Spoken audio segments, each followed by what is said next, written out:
नमस्कार। नमस्कार। आज हम भारतीय शासन की उस नींव की बात करने जा रहे हैं जो सीधे तौर पर हमारे शहरों, हमारे कस्बों के एडमिनिस्ट्रेशन मतलब प्रशासन से जुड़ी है। हाँ, बिल्कुल। सोचिए, आपके शहर की सड़कें हैं, पानी की सप्लाई है, साफ सफाई, इन सब के पीछे आखिर कौन सी संवैधानिक शक्ति है जो काम करती है? बिल्कुल सही सवाल। हम बात कर रहे हैं भारतीय संविधान के भाग 9A की, यानी पार्ट 9th A। इसे 74वें संविधान संशोधन अधिनियम 1992 द्वारा जोड़ा गया था। 74th amendment. हाँ, 1992। अच्छा। हाँ, और ये संशोधन शहरी स्थानीय स्वर शासन मतलब अर्बन लोकल सेल्फ गवर्नमेंट, जिसे हम आम भाषा में नगर पालिकाएं या म्युनिसिपैलिटीज कहते हैं, उन्हें संवैधानिक दर्जा देता है, एक कॉन्स्टिट्यूशनल स्टेटस। और जो लोग यूपीएससी की तैयारी कर रहे हैं उनके लिए ये भाग कितना महत्वपूर्ण है ये तो शायद बताने की जरूरत ही नहीं। नहीं, बिल्कुल नहीं, ये बहुत ही क्रूशियल है। आज हम अनुच्छेद 243 से लेकर 243 तक हर एक प्रावधान को परत दर परत समझने की कोशिश करेंगे। हाँ, हमारा लक्ष्य यही है कि इस चर्चा के अंत तक नगर पालिकाओं से जुड़ा हर संवैधानिक पहलू एकदम साफ हो जाए। और देखिए, हम सिर्फ इसे पढ़ेंगे नहीं बल्कि समझने की कोशिश करेंगे, विश्लेषण करेंगे और ये भी देखेंगे कि ये प्रावधान जमीनी स्तर पर कैसे काम करते हैं या कम से कम करने चाहिए। तो फिर तैयार हो जाइए इस ज्ञानवर्धक सफर के लिए। चलिए शुरू करते हैं। तो सबसे पहले अनुच्छेद 243P। किसी भी कानून को समझने के लिए उसकी शब्दावली, उसकी डेफिनेशन समझना बहुत जरूरी होता है ना? बिल्कुल, नींव वहीं से पड़ती है। तो 243P हमें इस भाग आयक्से में इस्तेमाल होने वाले कुछ खास शब्दों के मतलब बताता है। जैसे कौन कौन से शब्द हैं इसमें? जैसे इसमें समिति या कमिटी शब्द आएगा। इसका मतलब होगा वो समिति जो आगे अनुच्छेद 243S के तहत बनाई जाएगी। ओके, 243S वाली समिति, ठीक है। फिर है जिला यानी डिस्ट्रिक्ट। इसका मतलब है किसी राज्य का एक जिला, सीधा सा मतलब। ये तो आसान है, लेकिन एक शब्द है महानगर क्षेत्र या मेट्रोपॉलिटन एरिया। ये सुनने में बड़ा भारी सा लगता है, ये क्या है? हाँ, भारी है भी और महत्वपूर्ण भी। मेट्रोपॉलिटन एरिया का मतलब है ऐसा क्षेत्र जिसकी जनसंख्या 10 लाख 10 lakhs या उससे ज्यादा हो। 10 लाख? ओके। हाँ, 10 लाख या उससे अधिक। इसमें एक या एक से ज्यादा जिले शामिल हो सकते हैं और उसमें 2 या ज्यादा नगर पालिकाएं या पंचायतें या फिर कोई और सटे हुए क्षेत्र भी हो सकते हैं। तो ये तय कौन करेगा कि कौन सा एरिया मेट्रोपॉलिटन है? ये राज्य के राज्यपाल मतलब गवर्नर एक सार्वजनिक अधिसूचना, एक पब्लिक नोटिफिकेशन द्वारा घोषित करते हैं। अब सोचिए, दिल्ली, मुंबई, कोलकाता, चेन्नई जैसे बड़े शहर, ये सब इसके उदाहरण हैं। तो की फिगर है 10 लाख। 10 लाख या ज्यादा। 10 लाख, ठीक है, याद रहेगा। और नगर पालिका क्षेत्र यानी म्युनिसिपल एरिया? ये वो भौगोलिक क्षेत्र है जिसे राज्यपाल ने किसी नगर पालिका के क्षेत्र के रूप में अधिसूचित किया हो, मतलब ऑफिशियली डिक्लेयर किया हो। सीधी सी बात। और नगर पालिका खुद म्युनिसिपैलिटी। म्युनिसिपैलिटी का मतलब है अनुच्छेद 243Q के तहत गठित स्वशासन की संस्था, इंस्टीट्यूशन ऑफ सेल्फ गवर्नमेंट। मतलब एक ऐसी इकाई जो अपना शासन खुद चलाती है या चलाने के लिए बनी है। Self government. ठीक है। और पंचायत? पंचायत का मतलब वही है जो भाग 9th में अनुच्छेद 243B के तहत गठित पंचायत का है। ये तो हम पहले देख चुके हैं। हाँ, वो पंचायतों वाले भाग में था। और एक महत्वपूर्ण चीज, जनसंख्या या पॉपुलेशन, इसका क्या मतलब है यहाँ? इसका मतलब है पिछली जनगणना, मतलब लास्ट प्रीसीडिंग सेंसस के आंकड़े जो प्रकाशित हो चुके हों, जिनके फिगर्स ऑफिशियली अवेलेबल हों और पब्लिश हो चुके हों। ओके, मतलब लेटेस्ट सेंसस के पब्लिश्ड आंकड़े। हाँ, तो ये थी मुख्य परिभाषाएं अनुच्छेद 243P में। समझिए कि हमने इस इमारत की नींव रख दी है। बिल्कुल, नींव मजबूत होनी चाहिए। चलिए अब आगे बढ़ते हैं अनुच्छेद 243Q पर। यह बताता है कि नगर पालिकाएं बनेंगी कैसे, उनका गठन कैसे होगा। Constitution of municipalities. हाँ, गठन की बात। तो अनुच्छेद 243Q का क्लॉज 1 कहता है कि हर राज्य में सामान्यतः 3 तरह की नगर पालिकाएं गठित होंगी।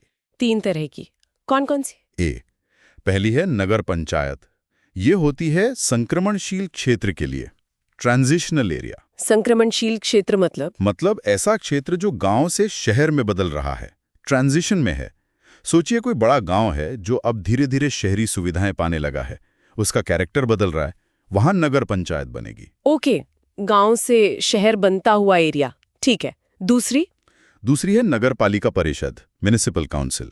ये बनती है छोटे शहरी क्षेत्र के लिए, स्मॉलर अर्बन एरिया, जैसे आपके जिले का मुख्यालय हो या कोई और छोटा शहर। ठीक है, जैसे डिस्ट्रिक्ट हेडक्वार्टर या स्मॉल टाउन। और तीसरी है नगर निगम, म्युनिसिपल कॉर्पोरेशन। ये होती है बड़े शहरी क्षेत्र के लिए, लार्जर अर्बन एरिया, जैसे हमारे बड़े शहर लखनऊ, जयपुर, भोपाल, दिल्ली, मुंबई। तो ये 3 श्रेणियां हो गई, नगर पंचायत, नगर पालिका परिषद और नगर निगम। लेकिन ये कौन तय करेगा कि कोई क्षेत्र संक्रमणशील है या छोटा शहरी है या बड़ा शहरी? इसका आधार क्या होगा? हाँ, ये एक अहम सवाल है। इसका जवाब क्लॉज 2 में है। ये कहता है कि ये राज्यपाल यानी गवर्नर तय करेंगे। राज्यपाल तय करेंगे अपने विवेक से? नहीं, विवेक से नहीं। तय करते समय उन्हें कई चीजें देखनी होंगी, जैसे उस क्षेत्र की जनसंख्या कितनी है, जनसंख्या का घनत्व यानी डेंसिटी क्या है, वहां स्थानीय प्रशासन के लिए कितना राजस्व यानी रेवेन्यू आता है, कितने प्रतिशत लोग गैर कृषि कामों नॉन एग्रीकल्चरल एक्टिविटीज में लगे हैं, उस जगह का आर्थिक महत्व, इकोनॉमिक इंपॉर्टेंस क्या है, और ऐसे ही कुछ और जरूरी फैक्टर्स। इन सबको देखकर राज्यपाल एक पब्लिक नोटिफिकेशन द्वारा तय करेंगे कि वो क्षेत्र किस श्रेणी में आएगा। काफी सारे फैक्टर्स हैं, जनसंख्या, घनत्व, revenue, non agricultural activity, economic importance. Okay, लेकिन इसमें शायद एक पेंच भी है, कोई औद्योगिक टाउनशिप जैसी बात? हाँ, बिल्कुल है। वो अनुच्छेद 243Q1 का परंतुक है, जिसे हम प्रोविजो कहते हैं। ये एक तरह का अपवाद या छूट देता है। क्या कहता है ये परंतुक? ये कहता है कि राज्यपाल अगर चाहें तो किसी शहरी क्षेत्र या उसके किसी हिस्से को औद्योगिक नगर या इंडस्ट्रियल टाउनशिप घोषित कर सकते हैं। औद्योगिक नगर? ये कब होगा? ये तब हो सकता है जब उस क्षेत्र में कोई बहुत बड़ा औद्योगिक संस्थान, कोई इंडस्ट्रियल एस्टेब्लिशमेंट है जो उस इलाके में नगर पालिका जैसी सेवाएं जैसे सड़क, पानी, सफाई वगैरह खुद ही दे रहा हो या देने का प्रस्ताव रखता हो, और राज्यपाल को क्षेत्र का आकार और दूसरी जरूरी बातें ध्यान में रखते हुए ये ठीक लगता हो। तो अगर कोई इलाका इंडस्ट्रियल टाउनशिप घोषित हो गया तो फिर वहां क्लॉज 1 के तहत नगर पालिका बनाना जरूरी नहीं होगा। उस इलाके का प्रशासन वो औद्योगिक संस्थान ही देखेगा, जैसे जमशेदपुर का उदाहरण कई बार दिया जाता है, डिस्को वाला। अच्छा, तो इंडस्ट्रियल टाउनशिप में नगर पालिका होना जरूरी नहीं है, ये 243Q1 का प्रोविजो कहता है। समझ गई। हाँ, तो ये था नगर पालिकाओं का गठन, अनुच्छेद 243Q। ठीक है, अब हमने जान लिया कि नगर पालिकाएं बनेंगी कैसे, 243Q। अब ये देखते हैं कि इनमें सदस्य कौन होंगे, उनकी बनावट या संरचना, कॉम्पोजिशन क्या होगी, अनुच्छेद 243R। हाँ, कॉम्पोजिशन ऑफ म्यूनिसिपैलिटीज, अनुच्छेद 243R।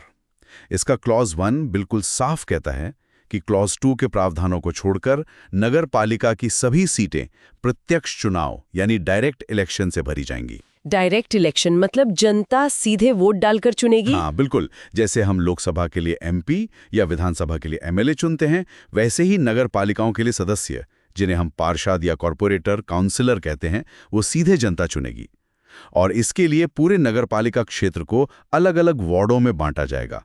हर वार्ड से एक प्रतिनिधि चुना जाएगा। ठीक है, तो मुख्य तरीका हुआ डायरेक्ट इलेक्शन। लेकिन आपने कहा क्लॉज 2 के प्रावधानों को छोड़कर, तो क्लॉज 2 में क्या है, उसमें क्या छूट दी गई है कि शक्ति देता है? ये वो लोग होंगे जो सीधे चुनाव से नहीं आएंगे। कौन हो सकते हैं लोग? क्लॉज 2A में 4 तरह के लोगों का जिक्र है।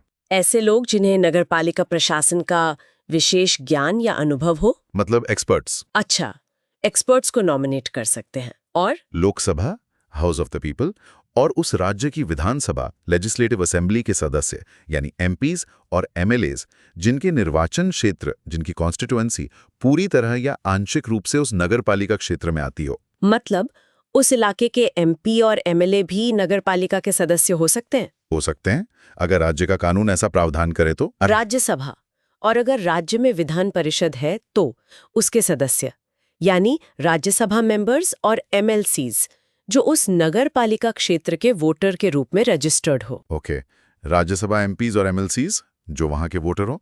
और चौथा, अनुच्छेद 243S5 के तहत जो समितियां बनेंगी, उनके अध्यक्ष चेयरपर्सन्स। 243S5 वाली समितियां हम आगे देखेंगे। तो ये 4 तरह के लोग हो गए, experts, MPs, MLAs, Rajya Sabha MLCs और कमेटी चेयरपर्सन्स। ये सदस्य बन सकते हैं। लेकिन क्या इन सबको वोटिंग का अधिकार भी होता है नगरपालिका की मीटिंग्स में? ये बहुत ही महत्वपूर्ण सवाल है। यहीं पर क्लॉज 2A का प्रोविजो आता है। ये कहता है कि जो पहली कैटेगरी वाले सदस्य हैं, यानी विशेष ज्ञान या अनुभव वाले मनोनीत सदस्य, एक्सपर्ट्स, उन्हें नगरपालिका की बैठकों में वोट देने का अधिकार नहीं होगा। Shall not have the right to vote. अच्छा, एक्सपर्ट्स वोट नहीं दे सकते हैं। और बाकी MPs, MLAs, MLCs, committee chairpersons? उनके बारे में ये प्रोविजो कहता है कि उन्हें वोट देने का अधिकार हो सकता है अगर राज्य का कानून ऐसा प्रावधान करे। मतलब राज्य सरकार तय कर सकती है कि इन चुने हुए जनप्रतिनिधियों और कमेटी अध्यक्षों को वोटिंग राइट्स मिलेंगे या नहीं। ये काफी इंटरेस्टिंग है। एक्सपर्ट्स की सलाह ली जा सकती है, पर वो फैसले में वोट नहीं डाल सकते। हाँ, ये शायद इसलिए कि वो सीधे जनता से चुनकर नहीं आए हैं। ठीक है। और नगरपालिका का जो अध्यक्ष होता है, चेयरपर्सन, उसका चुनाव कैसे होता है? क्या वो भी डायरेक्ट होता है? इसके बारे में क्लॉज 2B कहता है कि राज्य का विधानमंडल कानून बनाकर अध्यक्ष के चुनाव का तरीका तय करेगा। ये राज्य पर छोड़ा गया है। मतलब राज्य तय कर सकता है कि अध्यक्ष सीधे जनता द्वारा चुना जाएगा या फिर जो चुने हुए सदस्य पार्षद हैं वो अपने में से ही किसी एक को अध्यक्ष चुनेंगे। हाँ, बिल्कुल। दोनों तरीके अपनाए जा सकते हैं, जैसा भी राज्य का कानून कहे। अलग अलग राज्यों में अलग अलग व्यवस्था हो सकती है। समझ गई। तो ये था अनुच्छेद 243R, नगर पालिकाओं की संरचना। सही। अब आते हैं अनुच्छेद 243S पर। ये वार्ड समितियां वगैरह के गठन और संरचना की बात करता है। ये वार्ड समितियां क्या होती हैं और ये वगैरह क्या है? हाँ, वार्ड्स, कमिटीज एटसेट्रा। तो क्लॉज 1 कहता है कि जिन नगर पालिकाओं की जनसंख्या 3 लाख या उससे ज्यादा है, उनके क्षेत्र के भीतर वार्ड समितियां बनाई जाएंगी। ये अनिवार्य है। 3 लाख, ये नंबर याद रखना होगा। 3 लाख या ज्यादा की आबादी पर वार्ड कमेटी जरूरी है। इसमें कितने वार्ड होंगे? हाँ, 3 लाख। क्लॉज 1 कहता है कि इसमें एक या एक से ज्यादा वार्ड शामिल हो सकते हैं। मतलब एक वार्ड की एक कमेटी हो सकती है या कई वार्डों को मिलाकर एक कमेटी बन सकती है। ओके। और इनका काम क्या होगा? इनमें सदस्य कौन होंगे? इनकी बनावट कैसे तय होगी? इनका काम मुख्यतः वार्ड लेवल पर प्रशासन को देखना और योजनाएं बनाना हो सकता है। क्लॉज 2 कहता है कि राज्य का विधानमंडल कानून बनाकर इनकी संरचना, कॉम्पोजिशन, इनका क्षेत्र, टेरिटोरियल एरिया और इनमें सीटें कैसे भरी जाएंगी, ये सब तय करेगा। मतलब डिटेल्स राज्य के कानून में होंगे। लेकिन क्लॉज 3 एक बात साफ करता है, वो ये कि उस वार्ड समिति के क्षेत्र में आने वाले वार्ड का प्रतिनिधित्व करने वाला जो नगर पालिका का सदस्य है, यानी उस वार्ड का जो चुना हुआ पार्षद है, काउंसलर है, वो ऑटोमेटिकली उस वार्ड समिति का सदस्य होगा। अच्छा, तो उस एरिया का काउंसलर तो मेंबर होगा ही। हाँ, वो तो हो गई। और वार्ड समिति का अध्यक्ष कौन बनेगा? चेयरपर्सन। इसके लिए क्लॉज 4 में 2 स्थितियां बताई गई हैं। पहली, अगर वार्ड समिति में सिर्फ एक ही वार्ड है तो उस वार्ड का जो नगर पालिका सदस्य है वही उसका अध्यक्ष भी होगा। सिंपल, एक वार्ड तो वही काउंसलर अध्यक्ष। और अगर एक से ज्यादा वार्ड हो तो अगर वार्ड समिति में 2 या ज्यादा वार्ड शामिल हैं तो उन वार्डों का प्रतिनिधित्व करने वाले जो नगर पालिका सदस्य हैं, यानी उन वार्डों के जो काउंसलर हैं, वो अपने में से ही किसी एक को समिति का अध्यक्ष चुनेंगे। ओके, तो वो आपस में चुन लेंगे। ठीक है। आपने कहा था अनुच्छेद का टाइटल है वार्ड्स, कमिटीज एटसेट्रा। तो ये एटसेट्रा या वगैरह क्या है? क्या वार्ड समितियों के अलावा भी कोई समितियां बन सकती हैं? हाँ, बिल्कुल। क्लॉज 5 इसी एटसेट्रा को स्पष्ट करता है। ये कहता है कि इस अनुच्छेद की कोई भी बात राज्य विधानमंडल को वार्ड समितियों के अलावा अन्य समितियां, अदर कमिटीज बनाने का प्रावधान करने से नहीं रोकेगी। अच्छा, मतलब राज्य सरकार चाहे तो वार्ड कमेटी के अलावा और भी कमेटी बना सकती है? हाँ, बना सकती है। हो सकता है किसी खास काम के लिए, जैसे finance committee, health committee, education committee वगैरह। ये राज्य के कानून पर निर्भर करेगा। ठीक है। तो ये था अनुच्छेद 243S, वार्ड समितियों और अन्य समितियों के बारे में। जी। एक बहुत ही महत्वपूर्ण अनुच्छेद पर आते हैं, 243T, सीटों का आरक्षण, रिजर्वेशन ऑफ सीट्स। लोकतंत्र में सबकी भागीदारी सुनिश्चित करने के लिए ये तो बहुत जरूरी माना जाता है। बिल्कुल, ये बेहद महत्वपूर्ण अनुच्छेद है इंक्लूजन के लिए। तो क्लॉज 1 कहता है कि हर नगर पालिका में अनुसूचित जातियां शेड्यूल्ड कास्ट एससी और अनुसूचित जनजातियां शेड्यूल्ड ट्राइब्स एसटी के लिए सीटिंग आरक्षित होंगी। रिजर्वेशन होगा एससी और एसटी के लिए। कितनी सीटें आरक्षित होंगी? क्या कोई फिक्स नंबर है? नहीं, फिक्स नंबर नहीं है।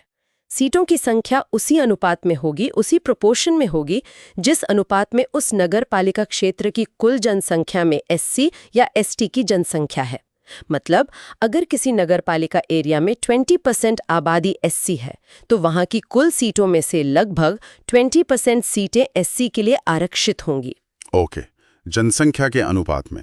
और ये सीटें कहाँ होंगी? क्या हमेशा एक ही वार्ड आरक्षित रहेगा? नहीं, क्लॉज 2 ये भी कहता है कि ये आरक्षित सीटें नगरपालिका के अलग अलग निर्वाचन क्षेत्रों कॉन्स्टिट्यूएंसी वार्ड्स में बारी बारी से यानी बाय रोटेशन आवंटित की जा सकती हैं। मतलब रोटेशन पॉलिसी अपनाई जा सकती है ताकि हर चुनाव में एक ही वार्ड आरक्षित न रहे, वो बदलता रहे। इससे सभी इलाकों को मौका मिलता है। ठीक है, प्रोपोर्शनल रिजर्वेशन और रोटेशन, ये एससी/एसटी के लिए हुआ। महिलाओं के लिए क्या प्रावधान है? Women's reservation. महिलाओं के लिए यहाँ तिहरा प्रावधान है, इसे ध्यान से समझना होगा। तिहरा कैसे? पहला, क्लॉज 2 को देखिए। ये कहता है कि एससी और एसटी के लिए जो सीटें आरक्षित की गई हैं क्लॉज 1 के तहत, उनमें से कम 1/3 सीटें उन समुदायों की महिलाओं के लिए आरक्षित होंगी। मतलब रिजर्वेशन के अंदर रिजर्वेशन। हाँ, बिल्कुल। एससी के लिए आरक्षित सीटों में से कम 13 सीटें एससी महिलाओं के लिए होंगी और एसटी के लिए आरक्षित सीटों में से कम 13 सीटें एसटी महिलाओं के लिए होंगी। इसे हॉरिजॉन्टल रिजर्वेशन भी कहते हैं। ओके, ये पहला हुआ। दूसरा प्रावधान क्लॉज 3 में है। ये कहता है कि नगर पालिका में प्रत्यक्ष चुनाव से भरी जाने वाली कुल सीटों total number of seats filled by direct election में से कम 1/3 1/3 सीटें महिलाओं के लिए आरक्षित होंगी। इसमें एससी/एसटी महिलाओं के लिए आरक्षित सीटें भी शामिल हैं, including the seats reserved for SC ST women. मतलब ओवरऑल भी कम से कम 33.33% सीटें महिलाओं के लिए रिजर्व्ड होंगी। हाँ बिल्कुल, टोटल डायरेक्टली इलेक्टेड सीट्स का एटलीस्ट 1/3 महिलाओं के लिए। और क्लॉज 3 ये भी कहता है कि ये सीटें भी नगरपालिका के अलग अलग वार्डों में रोटेशन से आवंटित की जा सकती हैं। तो एससी/एसटी महिलाओं के लिए उनकी कैटेगरी में आरक्षण और ओवरऑल सभी महिलाओं के लिए कम से कम 1/3 आरक्षण। ये तो काफी महत्वपूर्ण कदम है। निश्चित रूप से ये स्थानीय निकायों में महिलाओं की भागीदारी बढ़ाने में बहुत सहायक सिद्ध हुआ है। ये तो सीटों की बात हुई। जो नगरपालिका का अध्यक्ष चेयरपर्सन होता है, क्या उसके पद के लिए भी आरक्षण है? हाँ, उसके लिए भी प्राविधान है। क्लॉज 4 कहता है कि राज्य का विधानमंडल कानून बनाकर नगर पालिकाओं में अध्यक्षों के पदों को भी अनुसूचित जातियों, अनुसूचित जनजातियों और महिलाओं के लिए आरक्षित करने का तरीका बता सकता है। मतलब चेयरपर्सन की पोस्ट भी एससी, एसटी और वुमेन के लिए रिजर्व की जा सकती है, जैसा राज्य कानून तय करे। तो ये आरक्षण किस तरह से होगा, ये राज्य तय करेगा? हाँ, तरीका राज्य विधानमंडल तय करेगा। हो सकता है वो कुल अध्यक्ष पदों में से कुछ प्रतिशत आरक्षित कर दे या रोटेशन से करें। एक सवाल मन में आता है, क्या ये आरक्षण हमेशा के लिए है या इसकी कोई समय सीमा है? अच्छा सवाल है। क्लॉज 5 इसी बारे में एक महत्वपूर्ण बात कहता है। ये कहता है कि अनुसूचित जातियों एससी और अनुसूचित जनजातियों एसटी के लिए सीटों का आरक्षण जो क्लॉज 1 और क्लॉज 2 में है, और अध्यक्षों के पदों का आरक्षण जो क्लॉज 4 में है, लेकिन इसमें महिलाओं के लिए आरक्षण शामिल नहीं है, वो उसी समय खत्म हो जाएगा जब अनुच्छेद 334 आर्टिकल 334 में बताई गई अवधि समाप्त होगी। आर्टिकल 334 ये किससे जुड़ा है? आर्टिकल 334 लोकसभा और राज्य विधानसभाओं में एससी/एसटी के लिए आरक्षण की समय सीमा से संबंधित है। ये सीमा संविधान लागू होने के 10 साल बाद खत्म होनी थी, लेकिन इसे संसद द्वारा समय समय पर संविधान संशोधनों के जरिए बढ़ाया जाता रहा है। तो जब तक वो आरक्षण जारी है, तब तक नगर पालिकाओं में भी एससी/एसटी आरक्षण जारी रहेगा। लेकिन आपने कहा महिलाओं का आरक्षण इससे प्रभावित नहीं होता। हाँ, क्लॉज 5 में महिलाओं के आरक्षण का जिक्र नहीं है। इसका मतलब है कि महिलाओं के लिए जो 1/3 आरक्षण क्लॉज 3 में और अध्यक्ष पद का आरक्षण क्लॉज 4 में है, वो अनुच्छेद 334 की समय सीमा से बंधा हुआ नहीं है। वो तब तक जारी रहेगा जब तक संविधान में ये प्रावधान मौजूद है। ये बहुत महत्वपूर्ण अंतर है। SC/ST आरक्षण आर्टिकल 334 पर निर्भर है, पर महिलाओं का नहीं। सही। अच्छा, हमने SC/ST और महिलाओं के आरक्षण की बात की। क्या अन्य पिछड़े वर्गों, बैकवर्ड क्लासेस, OBCs के लिए भी आरक्षण का कोई प्रावधान है? हाँ, उसके लिए भी गुंजाइश रखी गई है। क्लॉज 6 राज्य विधानमंडल को ये शक्ति देता है कि वो कानून बनाकर किसी नगर पालिका में सीटों या अध्यक्षों के पदों को पिछड़े वर्ग के नागरिकों, बैकवर्ड क्लासेस सिटीजन्स के पक्ष में आरक्षित करने का प्रावधान कर सकता है। मतलब ये अनिवार्य नहीं है, राज्यों पर छोड़ा गया है। हाँ, ये राज्य की इच्छा पर है। अगर राज्य सरकार चाहे तो OBC आरक्षण दे सकती है, और कितना देना है, कैसे देना है, ये भी वही तय करेगी। कई राज्यों ने इसका प्रावधान किया भी है। तो ये था पूरा अनुच्छेद 243T आरक्षण के विभिन्न पहलुओं पर, काफी डिटेल्ड है। हाँ, ये सामाजिक न्याय और समावेशी लोकतंत्र को सुनिश्चित करने के लिए काफी विस्तृत प्रावधान करता है। चलिए अब आगे बढ़ते हैं। अनुच्छेद 243U, ये नगर पालिकाओं की अवधि या ड्यूरेशन के बारे में है। मतलब ये चलेंगी कब तक, उनका कार्यकाल कितना होगा? हाँ, ड्यूरेशन ऑफ म्यूनिसिपैलिटीज। क्लॉज 1 बहुत साफ तौर पर कहता है हर नगर पालिका यदि उसे समय से पहले भंग ना कर दिया जाए तो अपनी पहली बैठक की तारीख से 5 साल 5 इयर्स तक चलेगी, और उससे ज्यादा नहीं। 5 साल, जैसे लोकसभा और विधानसभा का कार्यकाल होता है। हाँ, बिल्कुल वैसा ही 5 साल का निश्चित कार्यकाल। लेकिन ये भी कहा गया है कि अगर उसे किसी लागू कानून के तहत समय से पहले भंग कर दिया जाए तो बात अलग है। क्या भंग करने से पहले उन्हें अपनी बात कहने का मौका मिलेगा? हाँ, ये जरूरी है। क्लॉज 1 का प्रोवाइजो कहता है कि किसी भी नगर पालिका को भंग करने से पहले उसे सुनवाई का एक उचित अवसर, reasonable opportunity of being heard, दिया जाना चाहिए। ये प्राकृतिक न्याय का सिद्धांत है। ऐसी आर्बिट्ररीली भंग नहीं कर सकते। ठीक है, सुनवाई का मौका मिलेगा। अब मान लीजिए कोई राज्य सरकार कोई कानून बदलकर किसी मौजूदा नगर पालिका को भंग करना चाहे, तो क्या वो ऐसा कर सकती है? नहीं, ऐसा नहीं कर सकती। क्लॉज 2 इसी पर रोक लगाता है। ये कहता है कि किसी मौजूदा कानून में संशोधन करके किसी ऐसी नगरपालिका को भंग नहीं किया जा सकता जो उस संशोधन से ठीक पहले काम कर रही हो, जब तक कि उसका 5 साल का कार्यकाल जो क्लॉज 1 में बताया गया है पूरा न हो जाए। अच्छा, मतलब कानून बदलकर कार्यकाल खत्म होने से पहले भंग नहीं कर सकते। ये तो नगर पालिकाओं को एक तरह की स्थिरता, स्टेबिलिटी देता है। हाँ, बिल्कुल। ये उन्हें राजनीतिक उठापटक से कुछ हद तक बचाता है। और अगर नगर पालिका का कार्यकाल पूरा होने वाला हो या वो भंग हो जाए, तो फिर चुनाव कब होंगे, इलेक्शन कब कराने होंगे, इसके बारे में क्लॉज 3 बताता है। इसमें 2 बातें हैं। इसके बारे में क्लॉज 3 बताता है, इसमें 2 बातें हैं। ए, अगर कार्यकाल पूरा हो रहा है तो 5 साल की अवधि समाप्त होने से पहले ही चुनाव करा लेने होंगे, ताकि नई नगर पालिका समय पर काम शुरू कर सके। इसके बारे में क्लॉज 3 बताता है, उसमें 2 बातें हैं। बी, और अगर नगरपालिका भंग हो गई है, डिसॉल्व हो गई है, तो भंग होने की तारीख से 6 महीने के अंदर चुनाव कराने होंगे। 6 महीने के अंदर। ये टाइमलाइन महत्वपूर्ण है। हाँ, 6 महीने के भीतर चुनाव कराना अनिवार्य है अगर भंग हुई है तो। लेकिन इसमें एक स्थिति हो सकती है। मान लीजिए कोई नगरपालिका भंग हुई, लेकिन उसका कार्यकाल वैसे भी 6 महीने से कम ही बचा था, तब भी चुनाव कराने होंगे। अब कार्यकाल 6 महीने से कम है तो उस बची हुई छोटी अवधि के लिए चुनाव कराना आवश्यक नहीं है। मतलब अगर 4 साल 8 महीने बाद भंग हुई तो बचे हुए 4 महीने के लिए चुनाव कराने की जरूरत नहीं है। ओके, ये भी लॉजिकल लगता है। अब एक और सवाल। मान लीजिए कोई नगरपालिका भंग हुई और उसका कार्यकाल 6 महीने से ज्यादा बचा था और फिर चुनाव हुए, तो जो नई नगरपालिका चुनकर आएगी वो कितने समय तक चलेगी? क्या पूरे 5 साल? नहीं, पूरे 5 साल नहीं। क्लॉज 4 कहता है कि विघटन यानी डिसोल्यूशन के बाद गठित की गई नगरपालिका केवल उतनी ही शेष अवधि यानी रिमाइंडर ऑफ द पीरियड के लिए चलेगी जितनी अवधि उस भंग हुई नगरपालिका की बची होती, अगर वो भंग ना हुई होती। अच्छा, मतलब अगर कोई नगरपालिका 3 साल बाद भंग हुई और फिर चुनाव हुए, तो नई नगरपालिका केवल बचे हुए 2 साल के लिए ही काम करेगी? हाँ, बिल्कुल। वो सिर्फ उन बचे हुए 2 सालों के लिए ही काम करेगी, पूरे 5 साल के लिए नहीं। ऐसा क्यों? इसका क्या कारण हो सकता है? इसका मुख्य कारण शायद ये है कि राज्य की सभी नगरपालिकाओं के चुनाव एक साथ या एक साइकिल में रखे जा सकें। अगर हर भंग हुई नगरपालिका के बाद नई वाली पूरे 5 साल चलें तो सबके चुनाव अलग अलग समय पर होते रहेंगे, जिससे प्रशासनिक और वित्तीय बोझ बढ़ेगा। हाँ, ये बात तो सही है। इससे एक रूपता बनी रहती है। तो ये था अनुच्छेद 243U नगरपालिकाओं की अवधि और विघटन के बारे में। जी। अब देखते हैं कि कौन लोग नगरपालिका के सदस्य बनने के लिए अयोग्य हो सकते हैं। मतलब सदस्यता के लिए निरर्थताएं क्या हैं? अनुच्छेद 243V। हाँ, डिस्क्वालिफिकेशंस फॉर मेंबरशिप, अनुच्छेद 243V।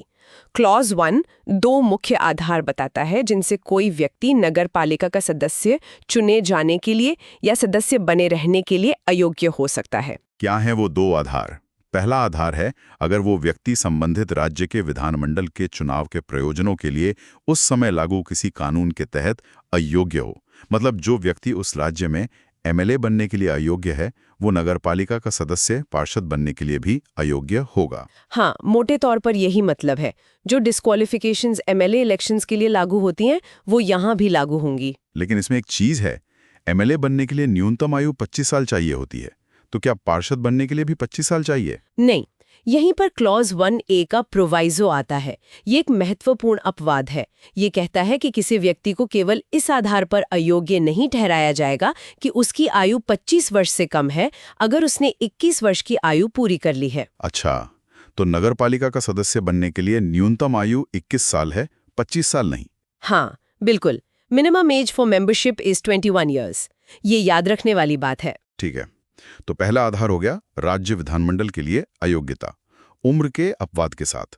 दूसरा आधार क्या है? दूसरा आधार B है अगर वो व्यक्ति राज्य विधानमंडल द्वारा बनाए गए किसी कानून के तहत अयोग्य हो। मतलब राज्य सरकारें चाहें तो नगर पालिकाओं की सदस्यता के लिए कुछ अतिरिक्त अयोग्यताएं, एडिशनल डिस्क्वालिफिकेशंस भी कानून बनाकर तय कर सकती हैं। ओके, तो राज्य भी अपने कानून से डिस्क्वालीफाई कर सकता है।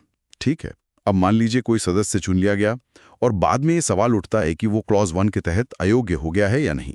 तो इस सवाल का फैसला कौन करेगा और कैसे करेगा? इसके लिए क्लॉज 2 है। वो कहता है कि यदि ऐसा कोई प्रश्न उठता है तो वह प्रश्न ऐसे प्राधिकारी को और ऐसी प्रक्रिया से विनिश्चय के लिए निर्देशित किया जाएगा जैसा राज्य का विधानमंडल कानून बनाकर उपबंधित करे। मतलब ये संविधान खुद नहीं बताता कि फैसला कौन करेगा, ये राज्य विधानमंडल पे छोड़ दिया गया है। हाँ, ये तय करने का अधिकार राज्य विधानमंडल को दिया गया है कि कौन सी अथॉरिटी और किस तरीके से ऐसे डिस्क्वालिफिकेशन के सवालों का फैसला करेगी।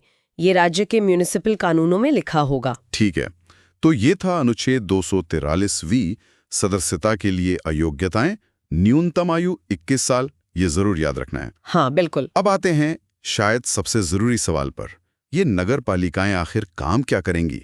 इनके पास क्या शक्तियां, पावर्स होंगी? क्या अधिकार, अथॉरिटी होंगे? क्या जिम्मेदारियां, रिस्पॉन्सिबिलिटीज होंगी? अनुच्छेद 243W इसी के बारे में है। हाँ, ये बहुत ही महत्वपूर्ण अनुच्छेद है क्योंकि ये नगर पालिकाओं के काम और उनकी शक्तियों का आधार तय करता है।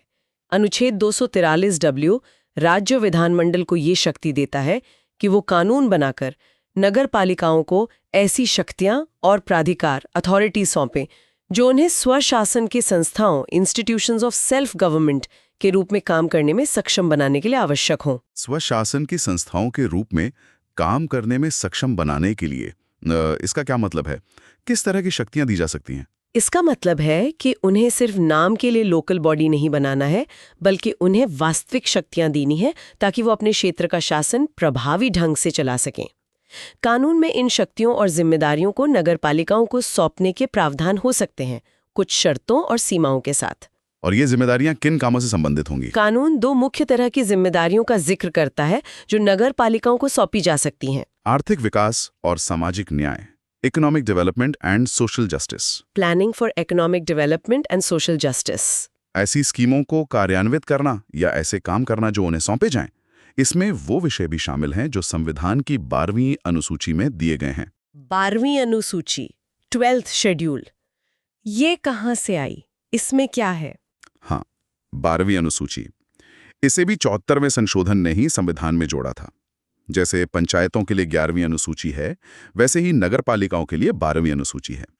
इसमें कुल 18 विषय दिए गए हैं। 18 विषय, जैसे कुछ उदाहरण दे सकते हैं? हाँ जरूर, जैसे एक, शहरी योजना जिसमें नगर योजना भी शामिल है।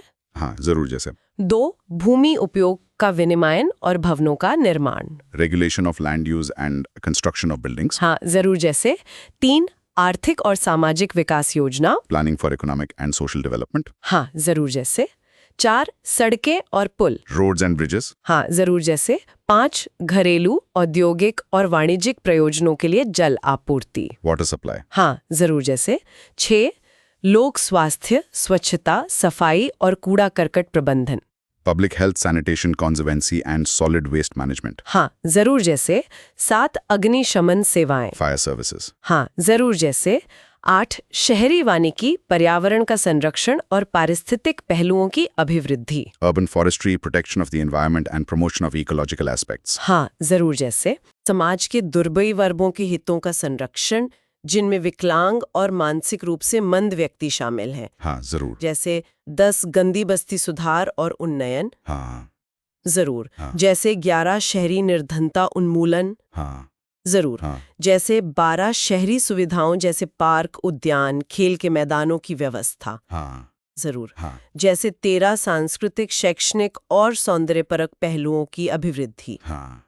जरूर। हाँ। जैसे 14 कब्रिस्तान, शवगाड़ना, शमशान और विद्युत शवदाह। हाँ। जरूर। हाँ। जैसे 15 पशु तालाब और जानवरों के प्रति क्रूरता का निवारण। हाँ। जरूर। हाँ। जैसे 16 जन्म और मृत्यु का पंजीकरण, हम्म। Vital statistics including registration of births and deaths. हाँ। जरूर। हाँ। जैसे 17 सार्वजनिक सुख सुविधाएं, जिसमें सड़कों पर रोशनी, पार्किंग स्थल, बस स्टॉप और जन सुविधाएं शामिल हैं। हाँ। जरूर। हाँ। जैसे 18 बूचड़खानों और चर्म शोधनशालाओं का विनियमन। Regulation of slaughter houses and tanneries. हाँ, जरूर। हाँ। तो ये 18 काम हैं जो नगर पालिकाओं को सौंपे जा सकते हैं। अरे वाह। ये तो बहुत लंबी लिस्ट है।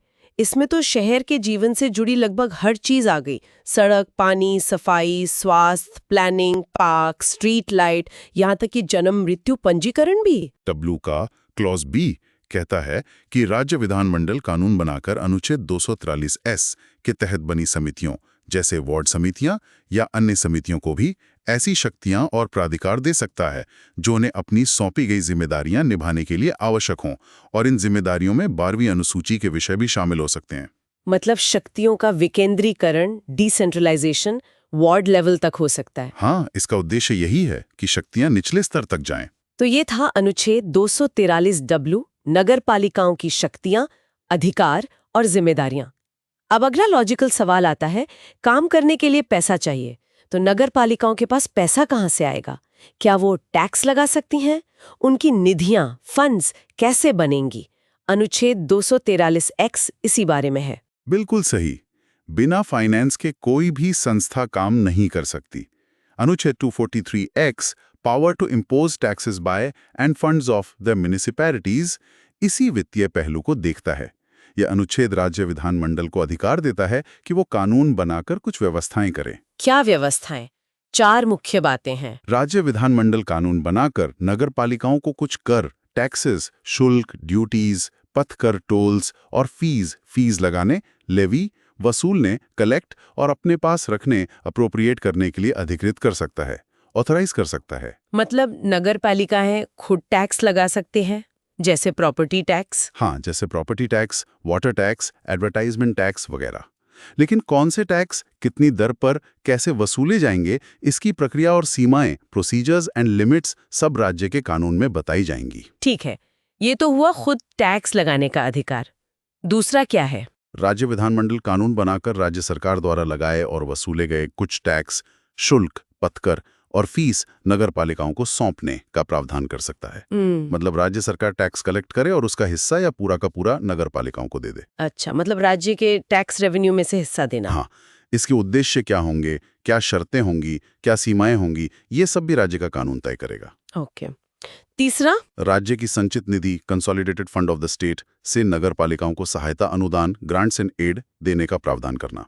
मतलब राज्य सरकार सीधे ग्रांट दे सकती है नगर पालिकाओं को उनके खर्चों के लिए। ग्रांट्स इन एड, ठीक है।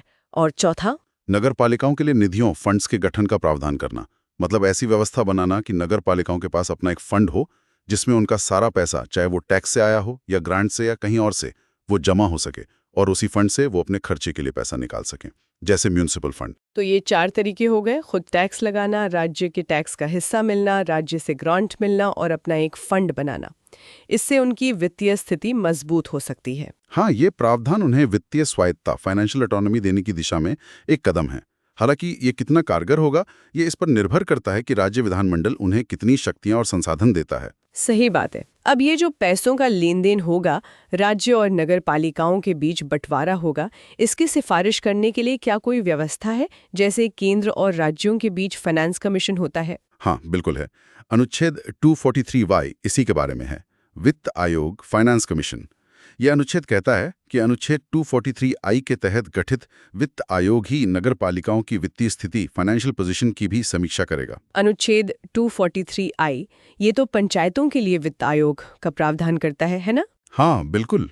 73वें संशोधन ने पंचायतों के लिए राज्य वित्त आयोग, स्टेट फाइनेंस कमीशन का प्रावधान किया था, अनुच्छेद 243I। अब 74वां संशोधन अनुच्छेद 243Y कह रहा है कि वही वित्त आयोग जो पंचायतों के लिए बना है, वही नगर पालिकाओं के लिए भी काम करेगा। अलग से आयोग बनाने की जरूरत नहीं है। अच्छा, मतलब एक ही स्टेट फाइनेंस कमीशन पंचायतों और नगर पालिकाओं दोनों की वित्तीय स्थिति देखेगा। हाँ, यही व्यवस्था है। वो दोनों के लिए सिफारिशें करेगा। और ये आयोग राज्यपाल को क्या-क्या सिफारिशें करेगा, खासकर नगर पालिकाओं के संदर्भ में?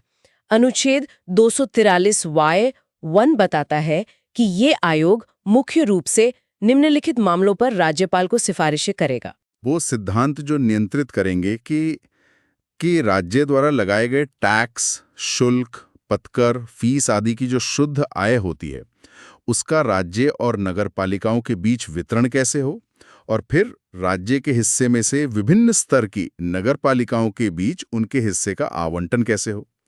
दूसरा, कौन कौन से टैक्स, शुल्क, पथकर, फीस आदि नगर पालिकाओं को सौंपे जा सकते हैं या उनके द्वारा विनियोजित किए जा सकते हैं। मतलब कौन से टैक्स वो खुद लगा सकती हैं या राज्यों ने दे सकता है। तीसरा, राज्य की संचित निधि से नगर पालिकाओं को सहायता अनुदान कैसे दिया जाए।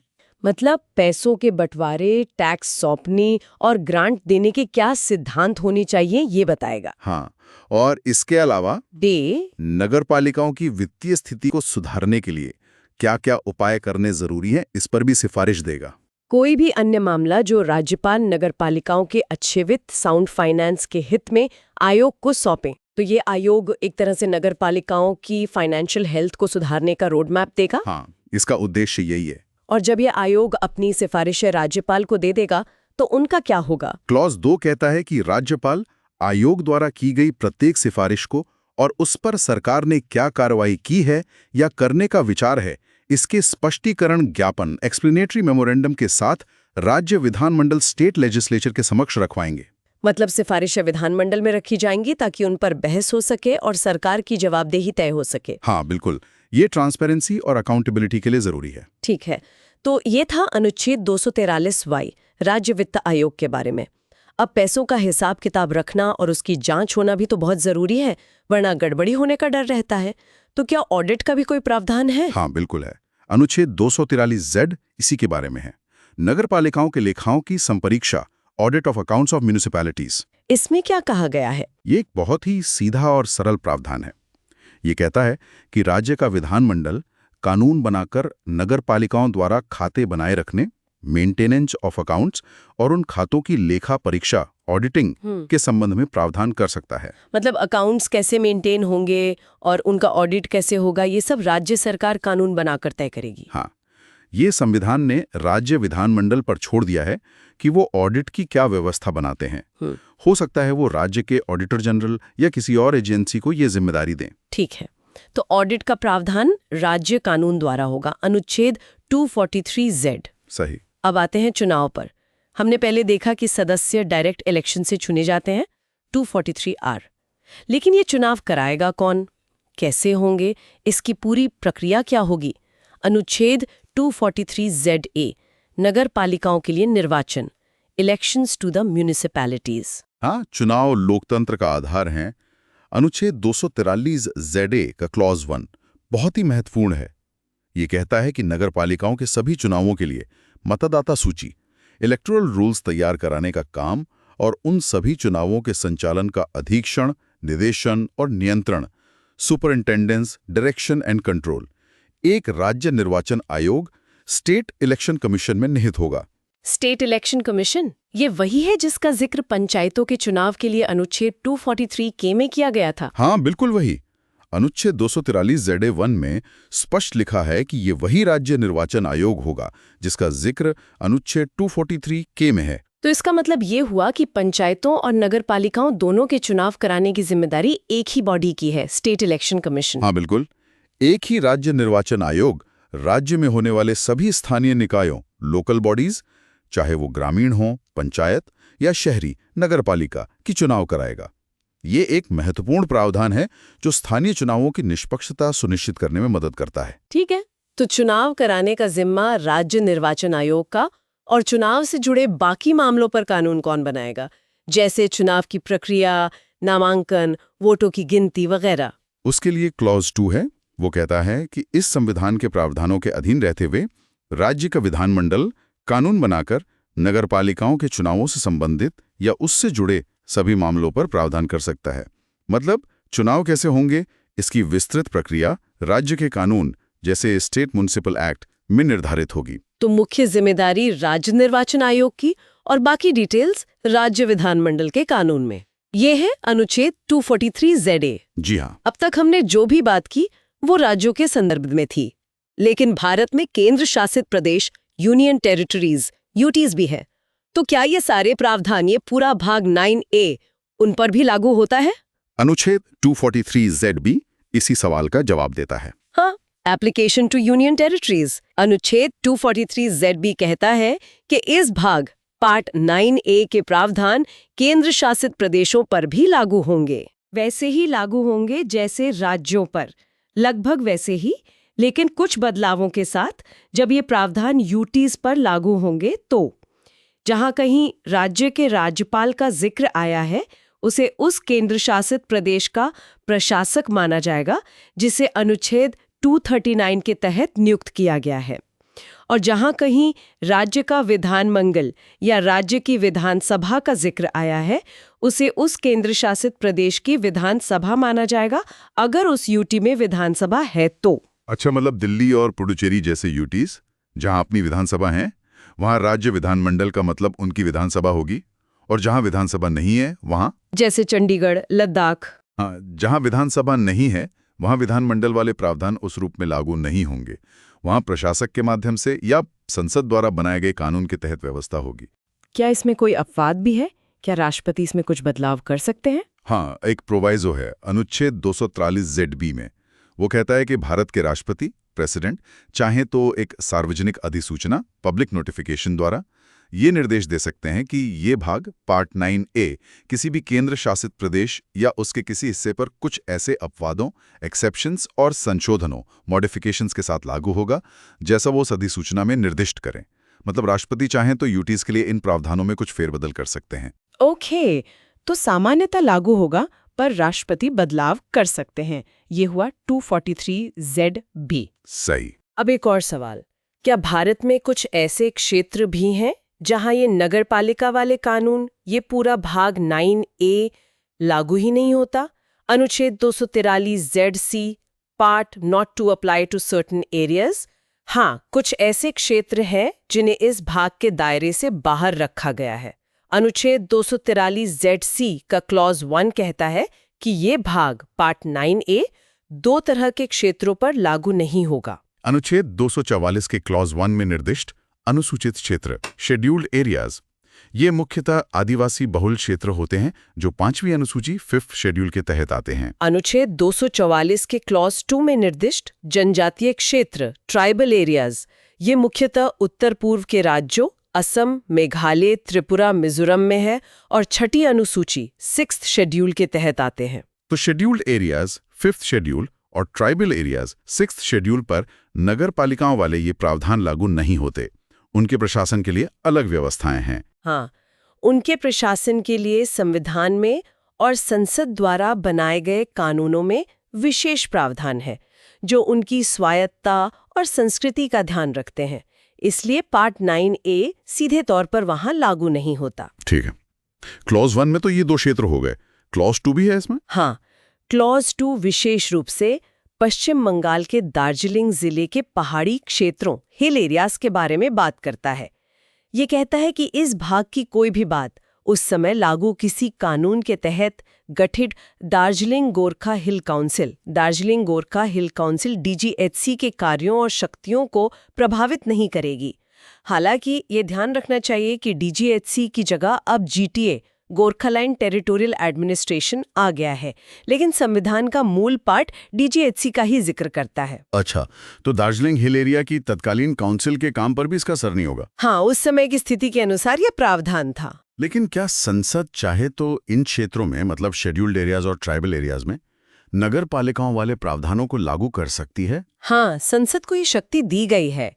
क्लॉज 3 कहता है कि इस संविधान में किसी भी बात के होते हुए भी संसद कानून बनाकर इस भाग पार्ट 9A के प्रावधानों को क्लॉज 1 में बताए गए अनुसूचित क्षेत्रों और जनजातीय क्षेत्रों में लागू करने के लिए उपबंध कर सकती है। मतलब संसद चाहे तो कानून बनाकर इसे एक्सटेंड कर सकती है? हाँ, संसद चाहे तो इसे कुछ अपवादों, एक्सेप्शंस और संशोधनों, मॉडिफिकेशंस के साथ लागू कर सकती है, जैसा वो ठीक समझे।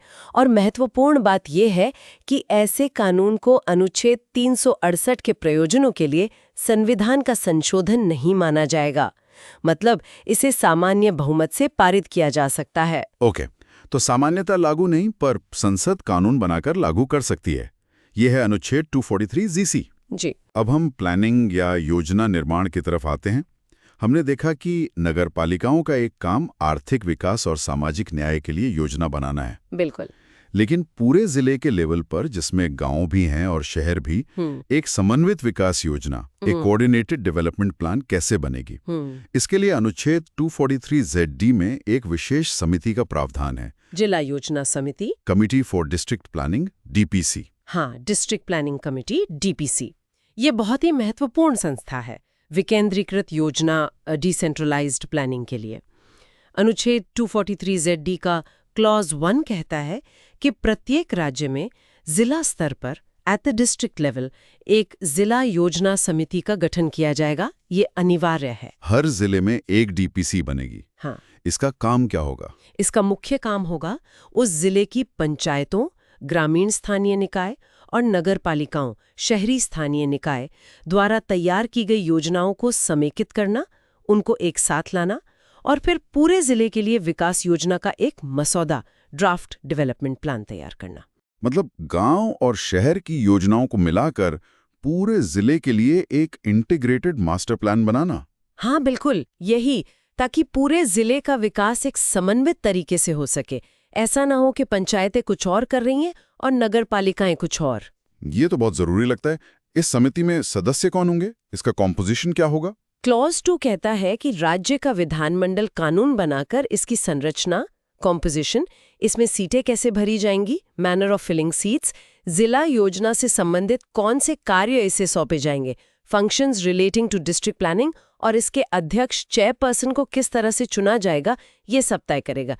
मतलब डिटेल्स राज्य के कानून में होंगे। लेकिन क्या इसमें कोई खास बात है सदस्यों को लेकर? कौन लोग होंगे इसमें मुख्य रूप से? हाँ, यहीं पर क्लॉज 2 का प्रोवाइजो बहुत महत्वपूर्ण है। ये एक शर्त लगाता है।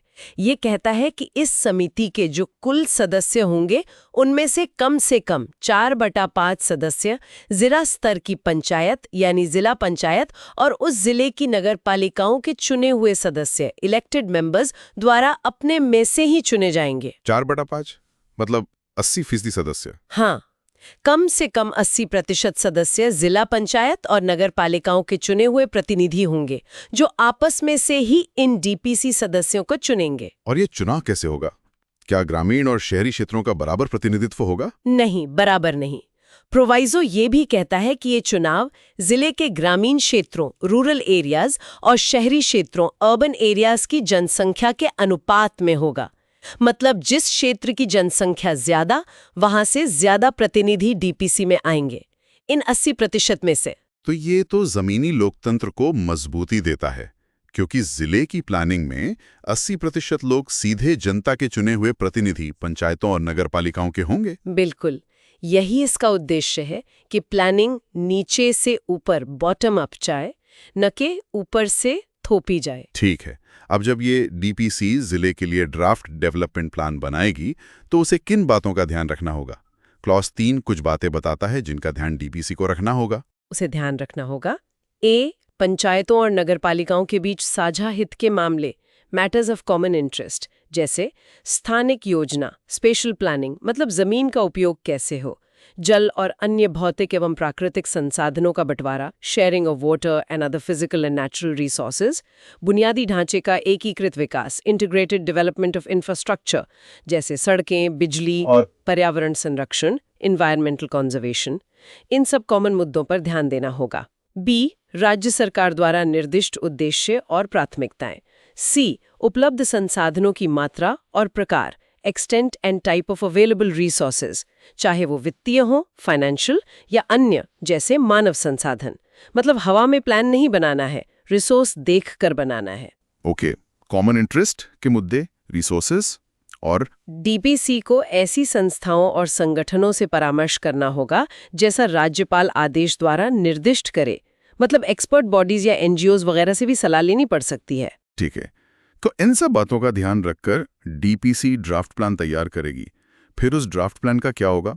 क्लॉज 4 कहता है कि जिला योजना समिति का जो अध्यक्ष चेयरपर्सन होगा, वो इस विकास योजना के मसौदे को, जैसा समिति ने सिफारिश किया है, राज्य सरकार गवर्नमेंट ऑफ द स्टेट को भेजेगा। आगे की कार्रवाई फिर राज्य सरकार करेगी। तो डीपीसी प्लान बनाकर राज्य सरकार को भेज देगी। ये था अनुच्छेद 243ZD।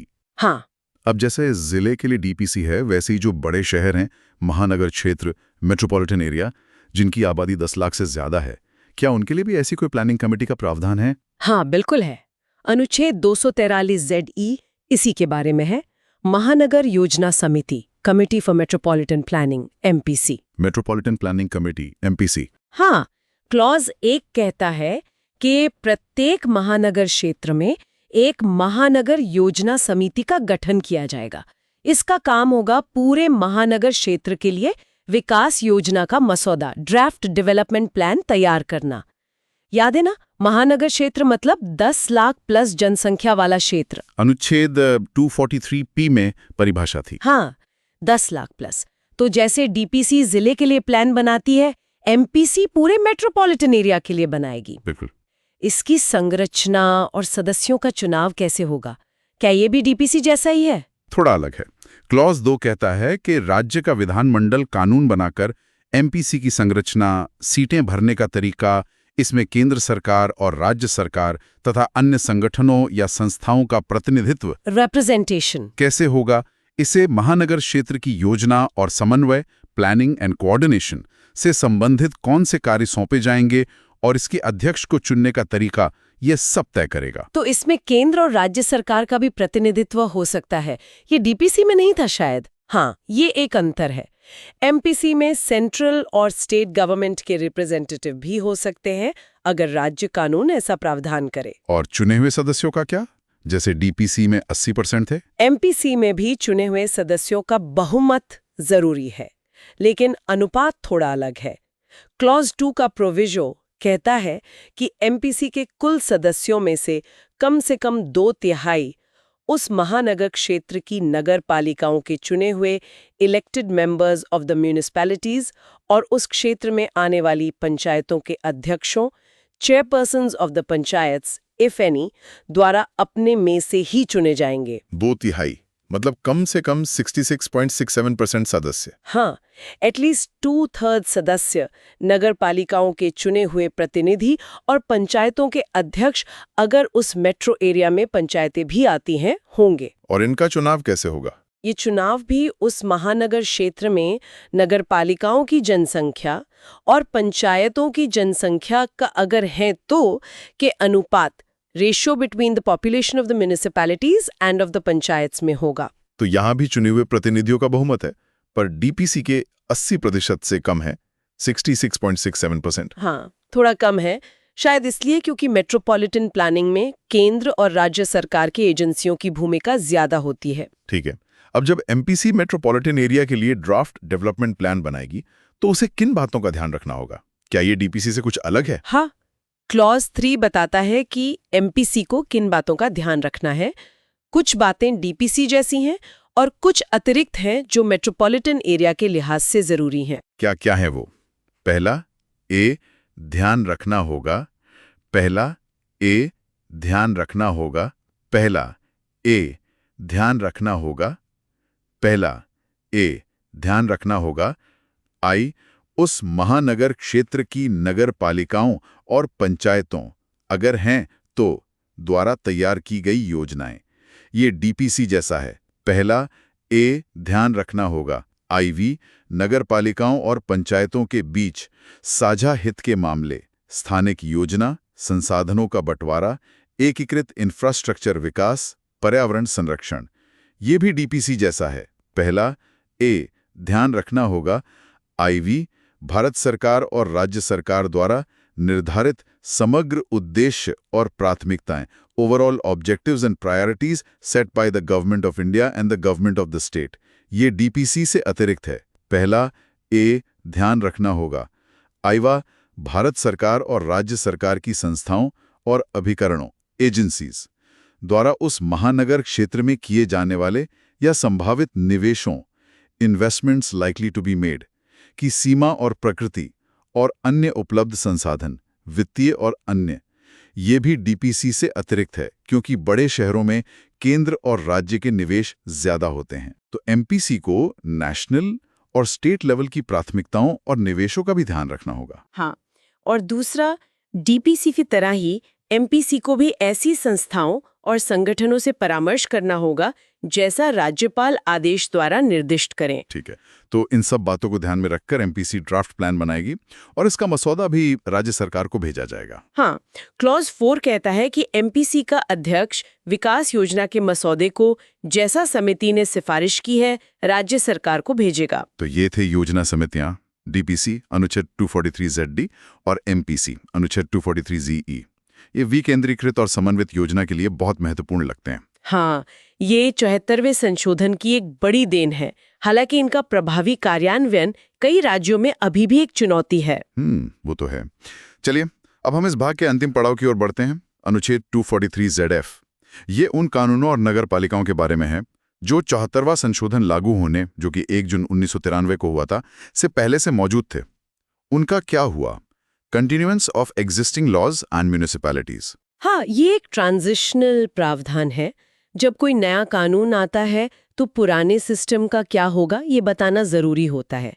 तो अनुच्छेद 243ZF कहता है कि इस भाग पार्ट 9A में कुछ भी लिखा हो, 74वें संशोधन के लागू होने से ठीक पहले किसी राज्य में नगर पालिकाओं से संबंधित कोई भी कानून जो इस नए भाग के प्रावधानों से असंगत, इनकंसिस्टेंट है, मतलब मेल नहीं खाता, वो तब तक लागू रहेगा जब तक उसे सक्षम विधानमंडल, कॉम्पिटेंट लेजिस्लेचर या अन्य सक्षम प्राधिकारी, कॉम्पिटेंट अथॉरिटी द्वारा संशोधित, अमेंडेड या निरस्त नहीं कर दिया जाता। मतलब पुराने कानून चलते रहेंगे जब तक उन्हें बदला ना जाए। हाँ, लेकिन इसकी एक समय सीमा है।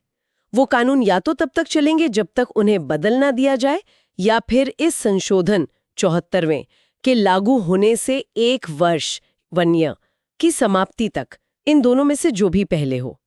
अच्छा, तो पुराने कानूनों को नए प्रावधानों के अनुरूप ढालने के लिए अधिकतम 1 साल का समय दिया गया था, 1 जून 1993 से 31 मई 1994 तक। हाँ, बिल्कुल। 1 साल के अंदर राज्यों को अपने म्युनिसिपल कानूनों को 74वें संशोधन के अनुसार बदलना था। अगर नहीं बदलते तो पुराने असंगत प्रावधान 1 साल बाद अपने आप खत्म हो जाते। ठीक है, ये तो कानूनों की बात हुई। उन नगरपालिकाओं का क्या हुआ जो संशोधन लागू होने से पहले से ही काम कर रही थीं? क्या वो भंग हो गईं? नहीं, उन्हें भी बने रहने दिया गया।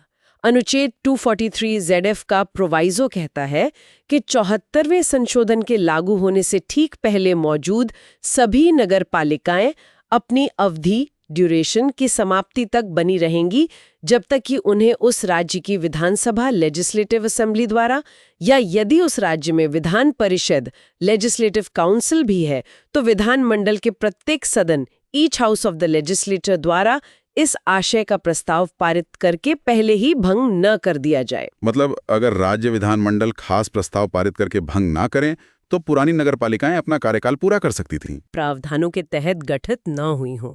ये भी एक स्मूथ ट्रांजिशन सुनिश्चित करने के लिए था। समझ गए।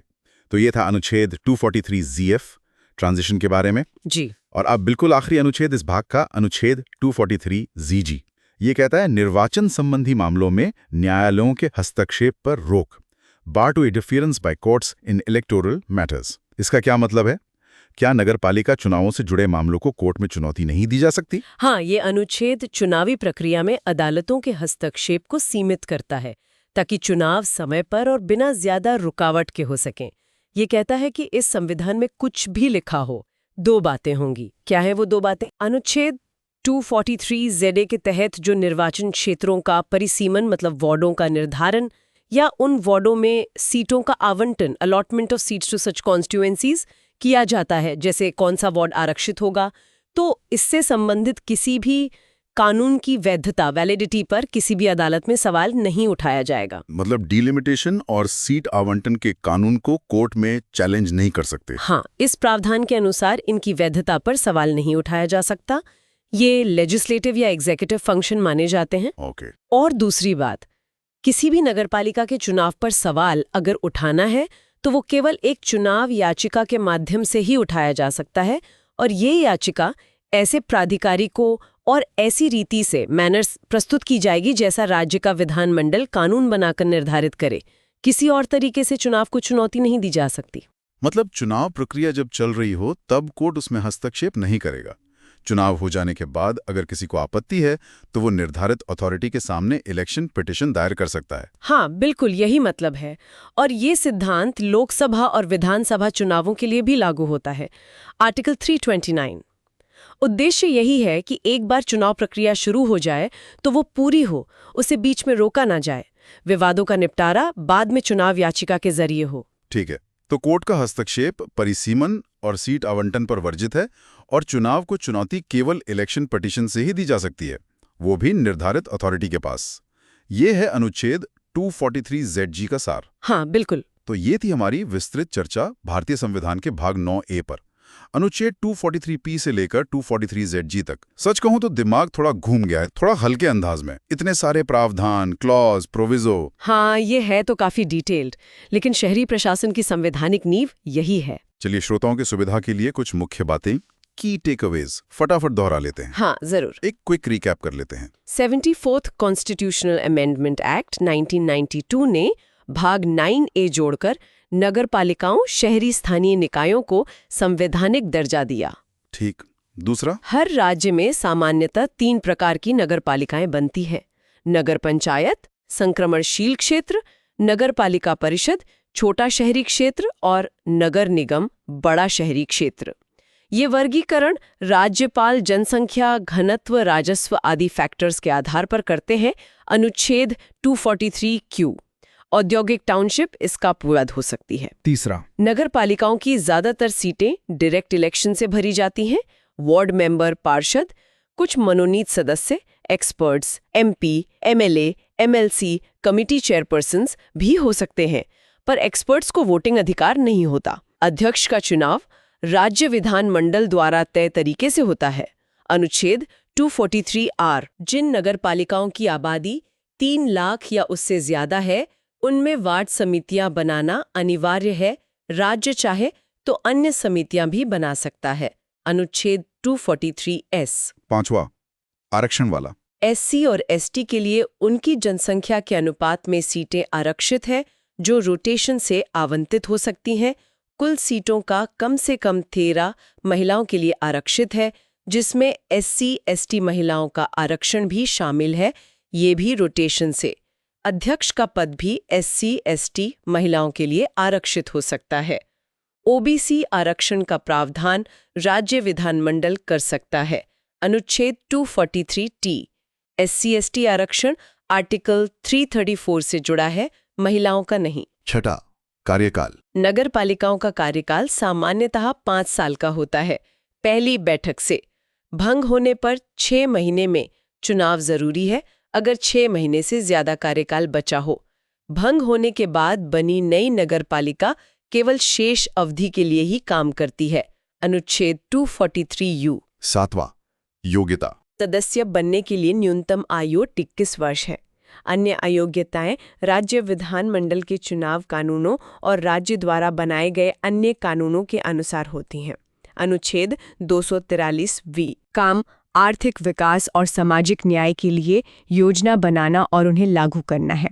इसमें 12वीं अनुसूची में दिए गए 18 विषय भी शामिल हैं। अनुच्छेद 243 डब्लो। 9वां, पैसा।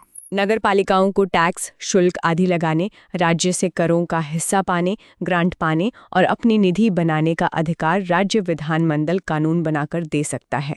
अनुच्छेद 243(x). 10वां, वित्त आयोग। वही राज्य वित्त आयोग जो पंचायतों के लिए बनता है, R243I, वही नगर पालिकाओं की भी वित्तीय स्थिति की समीक्षा करेगा और धन बंटवारे आदि पर राज्यपाल को सिफारिशें देगा। अनुच्छेद 243Y। 11वां, ऑडिट। नगर पालिकाओं के खातों का ऑडिट कैसे होगा, ये राज्य विधानमंडल कानून बनाकर तय करेगा। अनुच्छेद 243Z। 12वां, चुनाव कौन कराएगा? नगर पालिकाओं के चुनाव कराने की जिम्मेदारी राज्य निर्वाचन आयोग, स्टेट इलेक्शन कमीशन की है, वही जो पंचायतों के चुनाव कराता है। अनुच्छेद 243ZA। 13वां, यूटीज और वर्जित क्षेत्र। ये प्रावधान कुछ बदलावों के साथ केंद्र शासित प्रदेशों पर लागू होते हैं। राष्ट्रपति और फेरबदल कर सकते हैं। अनुच्छेद 243ZB।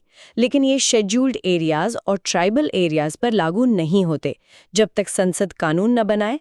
अनुच्छेद 243ZC। 14वां, योजना समितियां।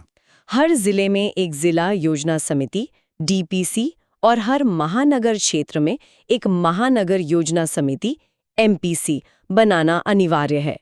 ये क्रमशः पूरे जिले और पूरे महानगर के लिए विकास योजना का मसौदा तैयार करती हैं। इनमें चुने हुए प्रतिनिधियों का बहुमत DPC में 80%, MPC में 66.67% होना जरूरी है। अनुच्छेद 243ZD, 243ZE। और 15वां, कोर्ट का हस्तक्षेप। चुनावी मामलों में कोर्ट के हस्तक्षेप पर रोक है। परिसीमन और सीट आवंटन की वैधता पर सवाल नहीं उठाया जा सकता। चुनाव को चुनौती केवल चुनाव याचिका के माध्यम से ही दी जा सकती है। अनुच्छेद 243ZG।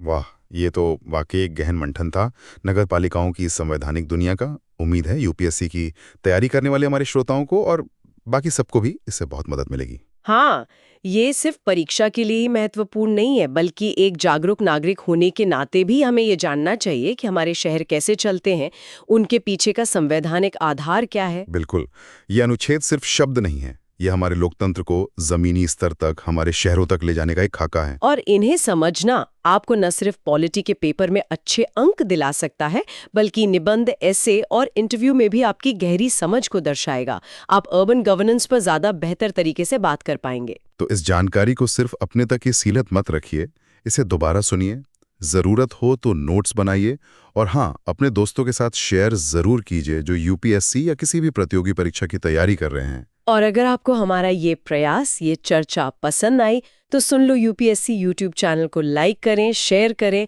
और आपके मन में कोई सवाल हो या कोई सुझाव हो तो नीचे कमेंट्स में जरूर लिखें। हमें आपके फीडबैक का इंतजार रहेगा। और हाँ, चैनल को सब्सक्राइब करना बिल्कुल ना भूलें। वो जो घंटी बनी है उसे भी दबा दें ताकि अगली बार जब हम किसी ऐसे ही महत्वपूर्ण विषय पर चर्चा करें तो वो आप तक सबसे पहले पहुंचे। बिल्कुल। और अंत में बस यही कहेंगे कि ये संवैधानिक प्रावधान अपनी जगह बहुत महत्वपूर्ण है, लेकिन असली चुनौती इनके प्रभावी कार्यान्वयन में है। शहरी स्वशासन की सफलता इस बात पर निर्भर करती है कि ये संस्थाएं कितनी सशक्त हैं, कितनी पारदर्शी हैं और हम नागरिक इनमें कितनी सक्रियता से भाग लेते हैं। क्या हमारे शहर सच में स्वशासन की ओर बढ़ रहे हैं? ये एक बड़ा सवाल है जिस पर हम सबको सोचना चाहिए। बिल्कुल। तो इसी विचार के साथ आज की चर्चा यहीं समाप्त करते हैं। पढ़ते रहिए, सीखते रहिए। जय हिंद। जय हिंद।